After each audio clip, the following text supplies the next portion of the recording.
ang ating Plaza Mexico. Ayan, napakaganda po ang ating Mexico Plaza Mexico. Ay, ano, ganda. Halos may tiles na lahat yan. Ayan, may tiles. Pati yung sa likod may tiles na rin sa likod. At hindi lang yan guys, nandun po sa pinakadulo, nandun po tayo kanina. Yung pinakadulo din, meron na rin ano doon. Di ba may monumento doon na taong nakaupo. May ano na rin doon, may flooring na rin. At ito yung pinakamalawak guys, so yan o. Oh. Di ba, ang ganda na. Tapos ang ating ano, mga sa landscape natin may mga PVC na rin para abang doon sa mga ilaw, yung mga pailaw nandyan. Di ba, ang ganda-ganda na po guys, oh.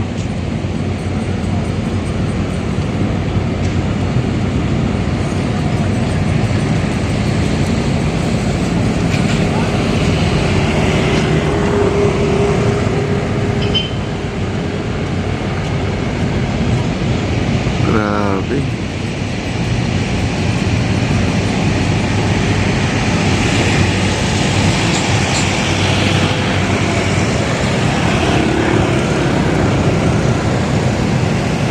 Halos buo na po guys. Yung gabundok dyan na lupa, yan siguro ang paggagamitan nila kasi gawa ng nakaplano po dyan yung paglalagay ng anong tawag nun, stage. May stage dyan.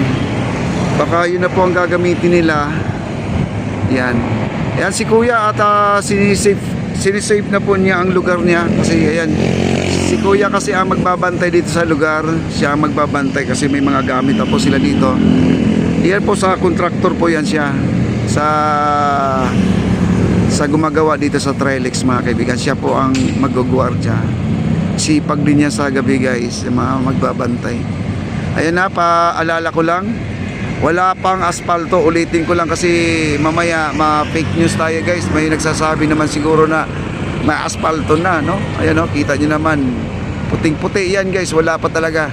Kasi gusto ko talaga malagyan yan dahil ito na nga yun, no? Ang luwag na po dito pag yan na po ay nalagyan na po ng asfalto. Ayan si kuya.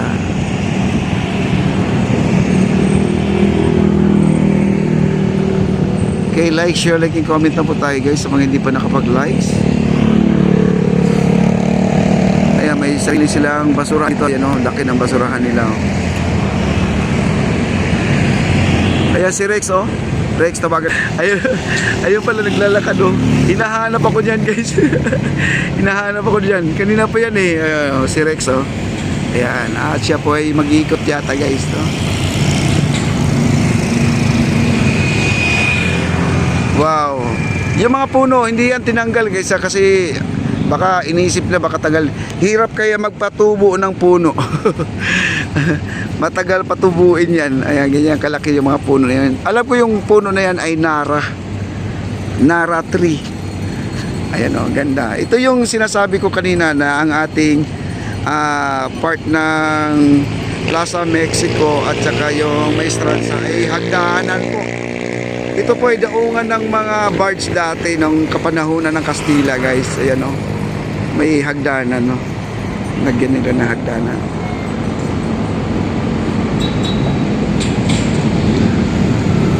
Marami itong ano na to, area na to, malalim po yan guys. Ito. Maraming naliligo dito mga bata. Malinis talaga ang ilog natin ngayon. Grabe.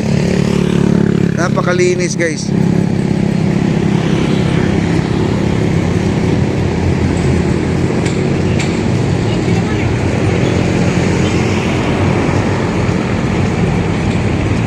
Wow.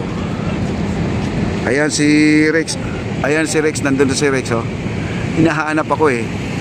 Kaya ako ay sinigawan na lang para ano, marinig niya ako kasi mamaya pupunta yan sa kabila. Ayan na si Kuya. For safety na po sa mga gamit nila at secured na po kasi alas 5 na po at talagang uwian na po sila guys. Wow. Ganda na, no? Ayan, dami na rin tao dito guys sa ating likuran, no? Ito yung Intramuros Bridge, mga kaibigan.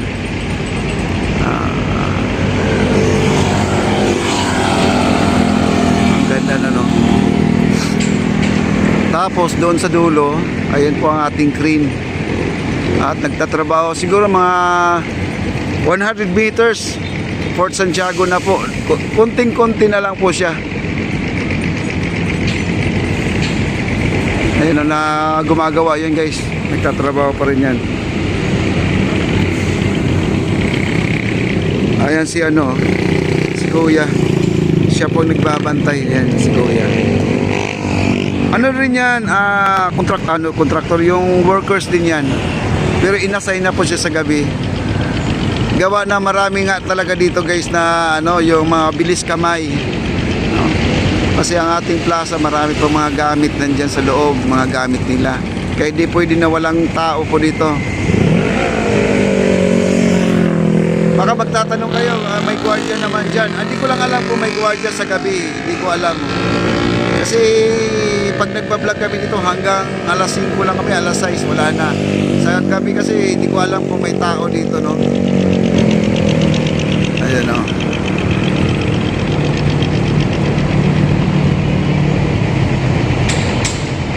Wow. Kaya po gumagalaw po ang ating ano at ang ating crane. Nagtatrabaho po ating crane guys, oh.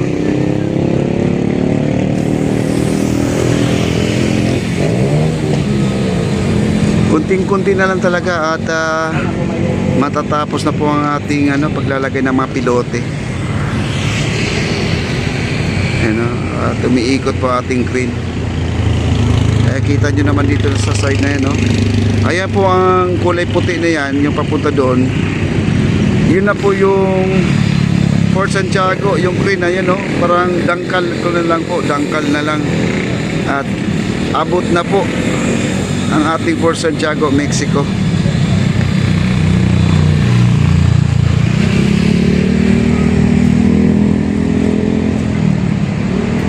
Wow. Yung dito hindi pa sila nakapag-flooring guys, no? Magpupurma pa lang sila dyan eh. Pero may mga scaffolding na nakalatag na rin sa baba.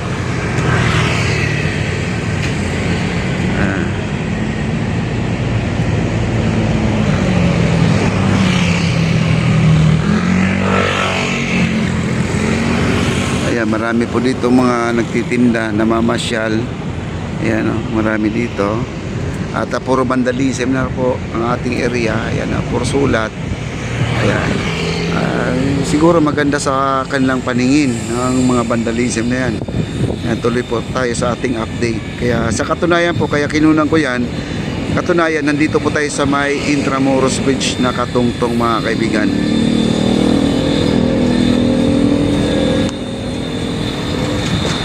Wow. May naglalagari. Alam niyo na may ano, may grinder na naririnig po natin, no?